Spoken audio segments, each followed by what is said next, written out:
അപ്പസ്തോലന്മാരുടെ പ്രവർത്തനങ്ങൾ അധ്യായം 24. കുറ്റാരോപണം.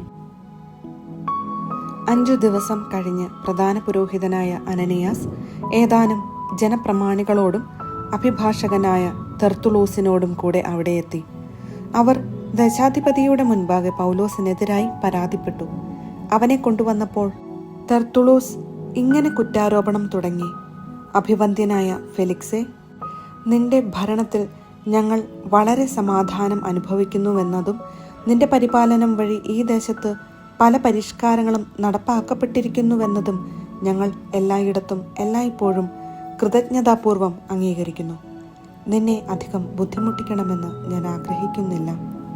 ഞങ്ങൾ ചുരുക്കത്തിൽ പറയുന്ന ഇക്കാര്യം ദയാപൂർവം കേൾക്കണം. ഈ മനുഷ്യൻ ശല്യക്കാരനും ലോകം മുഴുവനുമുള്ള യഹൂദരുടെ ഇടയിൽ ഒരു പ്രക്ഷോഭകാരിയും ആണെന്ന് ഞങ്ങൾ ഗ്രഹിച്ചിരിക്കുന്നു. ഇവൻ നസ്രായ പക്ഷത്തിന്റെ പ്രമുഖ നേതാവുമാണ്. ദേവാലയം പോലും അശുദ്ധമാക്കാൻ ഇവൻ ശ്രമിക്കുകയുണ്ടായി. എന്നാൽ ഞങ്ങൾ ഇവനെ പിടികൂടി. നീ തന്നെ ഇവനെ വിസ്തരിക്കുന്ന പക്ഷം ഇവനെതിരായുള്ള ഞങ്ങളുടെ ഈ ആരോപണങ്ങളെക്കുറിച്ച് ഇവനിൽ നിന്നു തന്നെ നിനക്ക് ബോധ്യമാകുന്നതാണ്. ഇതെല്ലാം ശരിയാണെന്ന് പറഞ്ഞുകൊണ്ട് യഹൂദരും കുറ്റാരോപണത്തിൽ പങ്കുചേർന്നു.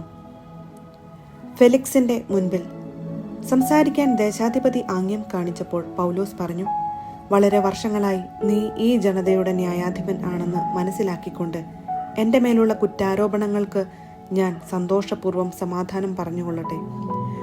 നിനക്കു തന്നെ മനസ്സിലാക്കാവുന്നതുപോലെ ജെറുസലേമിൽ ഞാൻ ആരാധനയ്ക്ക് പോയിട്ട് 12 ദിവസത്തിലധികമായിട്ടില്ല. ഞാൻ ദേവാലയത്തിലോ സിനഗോഗുകളിലോ നഗരത്തിലെവിടെയെങ്കിലുമോ വെച്ച് ആരോടെങ്കിലും തർക്കിക്കുന്നതായോ ജനങ്ങളെ സംഘടിപ്പിക്കാൻ ശ്രമിക്കുന്നതായോ അവർ കണ്ടിട്ടില്ല. ഇപ്പോൾ എനിക്കെതിരായി കൊണ്ടുവരുന്ന ആരോപണങ്ങൾ തെളിയിക്കാനും അവർക്ക് സാധിക്കുകയില്ല. എന്നാൽ നിന്റെ മുമ്പിൽ ഇത് ഞാൻ സമ്മതിക്കുന്നു: അവർ ഒരു മതവിഭാഗം എന്ന് വിളിക്കുന്ന മാർഗമനുസരിച്ച് ഞങ്ങളുടെ പിതാക്കന്മാരുടെ ദൈവത്തെ ഞാൻ ആരാധിക്കുന്നു. നിയമത്തിലും പ്രവചന ഗ്രന്ഥങ്ങളിലും എഴുതപ്പെട്ടിരിക്കുന്നവയെല്ലാം ഞാൻ വിശ്വസിക്കുകയും ചെയ്യുന്നു. നീതിമാന്മാർക്കും നീതിരഹിതർക്കും പുനരുദ്ധാനമുണ്ടാകുമെന്നാണ് ദൈവത്തിലുള്ള എൻ്റെ പ്രത്യാശ. ഇവരും ഇതുതന്നെ പ്രത്യാശിക്കുന്നവരാണ്. ദൈവത്തിൻ്റെയും മനുഷ്യരുടെയും നേർക്ക് എല്ലായ്പ്പോഴും നിഷ്കളങ്കമായ മനസാക്ഷി പുലർത്താൻ ഞാൻ അത്യന്തം ശ്രദ്ധാലുവാണ്. വളരെ വർഷങ്ങൾക്കു ശേഷം ഞാൻ വന്നത് എൻ്റെ ജനത്തിന് ദാനധർമ്മങ്ങൾ എത്തിക്കാനും കാഴ്ചകൾ സമർപ്പിക്കാനുമാണ്. ഞാൻ അത് നിർവഹിക്കുന്നതിനിടയിൽ ശുദ്ധീകരണം കഴിഞ്ഞ് ദേവാലയത്തിലായിരിക്കുമ്പോഴാണ് ഇവർ എന്നെ കണ്ടത്.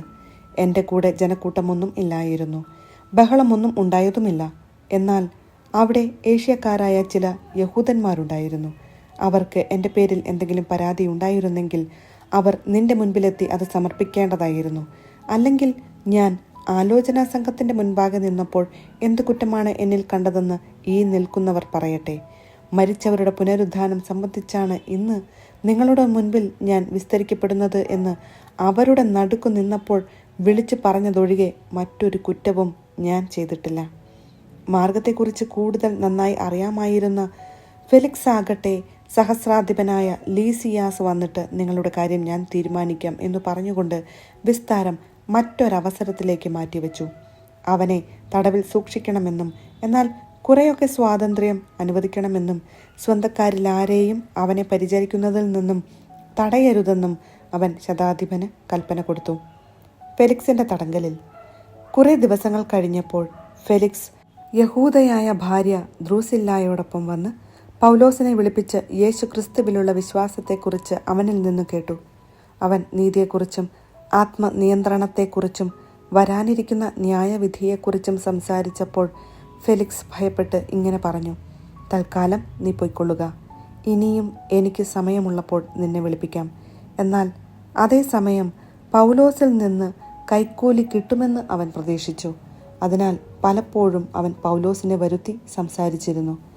2 വർഷം കഴിഞ്ഞ് ഫെലിക്സിന്റെ പിൻഗാമിയായി പോർസിയൂസ് ഫെസ്തൂസ് വന്നു. യഹൂദരോട് ആനുകൂല്യം കാണിക്കാൻ ആഗ്രഹിച്ചതിനാൽ ഫെലിക്സ് പൗലോസിനെ തടവുകാരനായി തന്നെ വിട്ടിട്ടു പോയി.